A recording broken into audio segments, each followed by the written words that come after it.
இன்றைக்கி நம்ம ரொம்ப சுவையான வத்த குழம்பு செய்ய போகிறோம். பெரிய நெல்லிக்காய் அளவு புளியை கரைச்சி எடுத்துக்கோங்க. 125 கிராம் தக்காளியவும் நைஸாக அரைச்சி எடுத்துக்கோங்க. இப்போ நம்ம ஒரு கடாயில் 50 ml நல்லெண்ணெய் ஊற்றிக்கலாம். நல்லெண்ணெயில் செஞ்சோம்னா வத்த குழம்பு ரொம்ப டேஸ்டியாக இருக்கும். 1/2 ஸ்பூன் வெந்தயம் போட்டிருக்கேன். அது கூட 4 வத்தலை போட்டுக்கோங்க, நல்ல மணமாக இருக்கும். 1 ஸ்பூன் கடுகு போட்டுக்கலாம். 1 ஸ்பூன் சீரகம் போட்டுக்கோங்க. 2 கொத்து கருவேப்பிலையும் போட்டு நல்லா பொரிஞ்சிரட்டும்.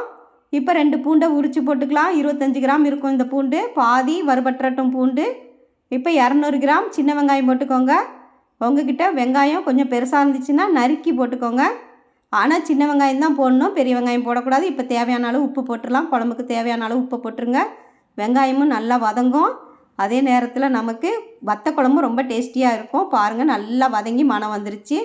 இப்போ நம்ம அரைச்சி வச்சுருக்கிற தக்காளியை ஊற்றிக்கலாம். தக்காளியை ஊற்றி நல்லா கலந்து விட்டுக்கோங்க. தக்காளியும் பச்சை வாசனை போய் நமக்கு எண்ணெய் பிரிஞ்சு வரணும். பாருங்கள், இந்த அளவுக்கு வந்த பிறகு 1/4 ஸ்பூன் மஞ்சப்பொடி, 1/2 ஸ்பூன் மல்லிப்பொடி போட்டுக்கோங்க. 1/2 ஸ்பூன் வத்தப்பொடி போட்டுக்கோங்க. அடுப்பை லோ ஃப்ளேமில் வச்சு 2 நிமிடங்கள் நீங்கள் நல்லா வதக்கிக்கணும். இப்போ நம்ம கரைச்சி வச்சுருக்க புளி தண்ணியை ஊற்றிக்கலாம். கொஞ்சம் தண்ணியும் ஊற்றிக்கோங்க. புளியை கம்மியான தண்ணியில் கரைச்சி வச்சுக்கோங்க. ரொம்ப தண்ணியாக இருக்கக்கூடாது, குழம்பு கொஞ்சம் கெட்டியாக தான் இருக்கணும். கொதித்த பிறகு ஒரு மூடி போட்டு 10 நிமிடங்கள் வேகட்டும் லோ ஃப்ளேமில். 10 நிமிடங்கள் கழித்து பாருங்கள், நமக்கு நல்ல எண்ணெய் பிரிஞ்சு வந்திருக்கு. வத்த குழம்பு நல்ல மணமாக இருக்குது பாருங்கள். கலந்து விட்டுட்டு உப்பு செக் பண்ணிக்கலாம். இப்போது உப்பு செக் பண்ணிவிட்டு காணாதுக்கு இப்போ 2 கல் உப்பு நான் போட்டிருக்கிறேன்.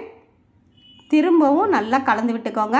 இப்போ 2 ஸ்பூன் அளவு வெல்லம் போட்டுக்கலாம். நம்ம வெல்லம் போட்டால் தான் நமக்கு இந்த வத்த குழம்பு ரொம்ப டேஸ்டியாக இருக்கும்.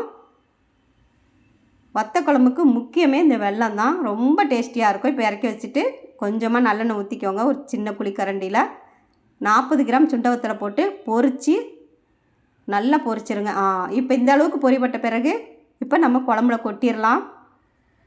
பாருங்கள், அவ்வளவே தான். நமக்கு ரொம்ப சுவையாக அருமையாக வத்த குழம்பு ரெடி ஆயிடுச்சு. வத்த குழம்புனாவே நீங்கள் கொஞ்சம் வெல்லம் போட்டு செஞ்சிட்டிங்கன்னா ரொம்ப டேஸ்டியாக இருக்கும். அந்த புளிப்பு காரத்தெல்லாம் ஈடு செய்கிறதே இந்த வெல்லம் தான். ரொம்ப டேஸ்டியாக இருக்கும், உடம்புக்கும் நல்லது.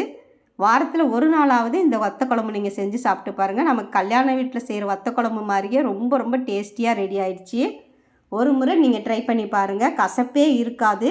சின்ன குழந்தையிலேருந்து பெரியவங்க வரைக்கும் நல்லா விருப்பமாக சாப்பிடுவாங்க. பாருங்கள் எவ்வளோ அழகாக நமக்கு ரெடியாக இருக்குன்னு. ரொம்ப சுவையாக இருக்கும். தேங்க்யூ.